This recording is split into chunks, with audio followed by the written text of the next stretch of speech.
Goizeko 11:00-tik 10 minutu igaro diren honetan, Salaberriak eta Gaskuek Zubizarreta eta Morga Etxebarriaren aurka jokatu zuten,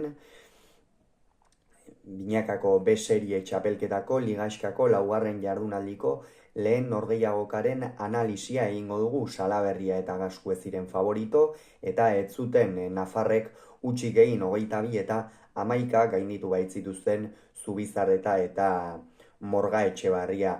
Egia esan, partida hasieratik kontrolpean izan zuten Salaberriak eta Gaskuek, batez ere Andoni Gaskueren jokoa nabarmendu nahiko nuke.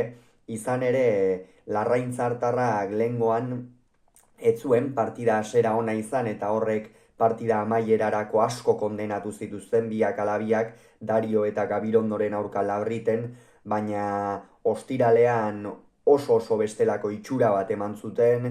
Andoni Gaskue atzeko kuadroetan oso sendo, eta baita ere nabarmendu nahiko nuke zen olako hankaiokoa duen Larraintzartarrak. Benetan oso ongi koordinazio handiarekin mugitzen ditu hankak, pilotari jarraipena oso ongi egiten dio, eta hori nabarmentzekoa da zalantzari gabe. Ez da mutiko garaia, ez da gutxiagorik ere, atzelari izateko gainera ez dauka neurri, normalean aurkari zuen Morga Etxebarriak, edo Iztuetak, edo Mari Ezkurrenak duten garaiera hori ez dauka Gaskuek, baina nerbioa bai eta kolpe biziko pilotaria da, eta horri etekin handia atera zion batez ere partida hasieran, eta oso nagusi izan ziren. Salaberria ere aurrean zituen abaguneetan asmatzen, lehengoan behar bada Dario eta Gabirondoren aurka ez zituen horren beste abagune izan, eta horrek ere eragina izan zuen noski partidan zehar, baina tantoak aurrera joan ala geroz eta konfiantza handiagoarekin ikusten genituen, eta benetan partida bikaina osatu zuten Salaberriak eta Gaskuek.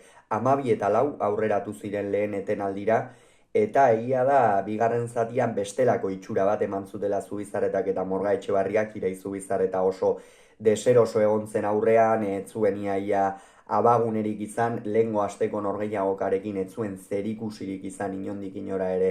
Atzokoak aurrekoan Bakaikoa eta Salaberriren aurka, batez ere Aimar Morga Etxebarriak partida zikoitza, sekulako partida atera zuen Zornotzarrak etxean, baina ostiralean Oiartzunen beste gisa bateko partida jokatu zuten, eta erabat deseroso antxean eta ezinean ere aritu zirela esan daiteke.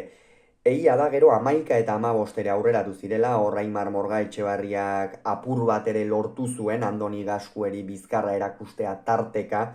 Gaskuek ere jokatzen jarraitzen zuen, asko jokatzen, baina behar bada ez lehen zatian bezain besteko nagusitasunarekin, eta horrek bide ematen zion Aimarri tarteka Andoni Gaskue 8-9 kuadroan ere edukitzeko, 4-5 kuadrotik zituen pilotakadak luze jotzeko, eta hortik Larraintzarkoa benetan ongi ikusi denuen eusten, eta 11 eta 15 horretan pentsa genezakeen, ez iraitzere asmatzen ari zen aurrean zituen abaguneetan, eta baina ez gerora berriz ere 18 eta 11ko emaitzarekin iritsi ziren bigarren zatiaren amaierara, eta hortikan aurrera dena maldan behera joan zitzaien Salaberria eta Gaskueri, oso zuzen joan ziren 22, eta horren ondorioz lehen puntua, funtsezko puntua eskuratu zuten Goizuetarrak eta Larraintzarkoak. Benetan